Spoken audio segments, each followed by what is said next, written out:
Hear that? That's the sound of a washing machine. And these days, brands are doing plenty of washing. Purpose washing, that is. And it's leaving a major stain on the marketing industry that no one detergent can rub out.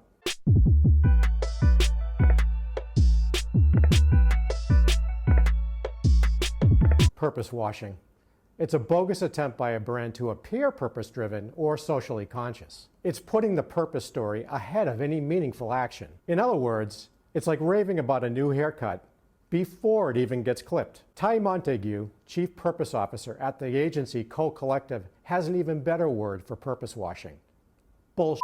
On a recent episode of the Beyond Profit podcast, Ty had this to say about the issue. By just being transparent and telling people where you're really at, what your aspirational goal is, but where you really are on it, warts and all, will buy you a ton of time and trust from people. It's if you try to take credit for being something that you're not, people will sniff that out eventually, and you will get yourself in trouble. So, the order is have an ambitious goal. People love an inspiring and ambitious goal, but start to do it before you start to say it, and make sure that you're being transparent about the parts you're not doing if you do that. Indeed, consumers aren't naive about brands and their desire to turn a profit. If your purpose is inauthentic and used just to drive sales, consumers will see through the facade like Superman sees through metal. But don't just take my word for it. According to a study by Razorfish, only 43% of consumers truly believe that brands are living their stated purpose. That's a small number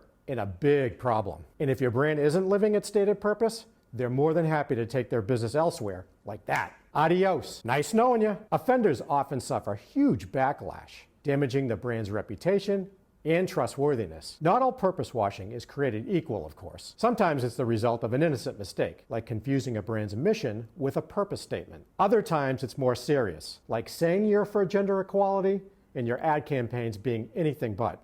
The brands that get purpose right, however, they're winning hearts and minds, building brand loyalty and driving growth. So how do you wind up on the right side of the purpose equation? Here are 4 tips to keep in mind. Number 1, make sure your purpose statement explains your brand's reason for being, why it exists in the world. It's your North Star that guides every business decision and activity. Make it meaningful, compelling, and unique so that every person in your organization at any level can support it. Number 2, create systems and processes for managing purpose. This isn't a marketing exercise or an HR endeavor. It's a company-wide effort from the C-suite all the way down. Assign a team of representatives from across the business to monitor purpose. Without complete buy-in, your purpose is as good as cooked. Number 3, integrate purpose into the business culture. Be sure to make choices that meaningfully demonstrate how you are activating purpose. Equally important, show employees how they are contributing to the greater good.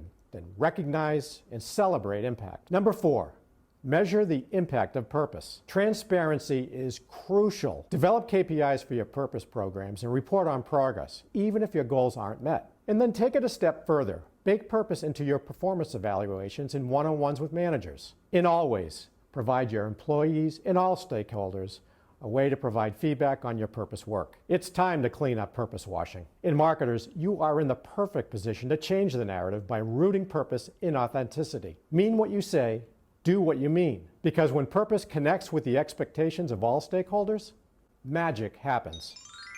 For the Beyond Profit podcast, I'm Ken Beaulieu.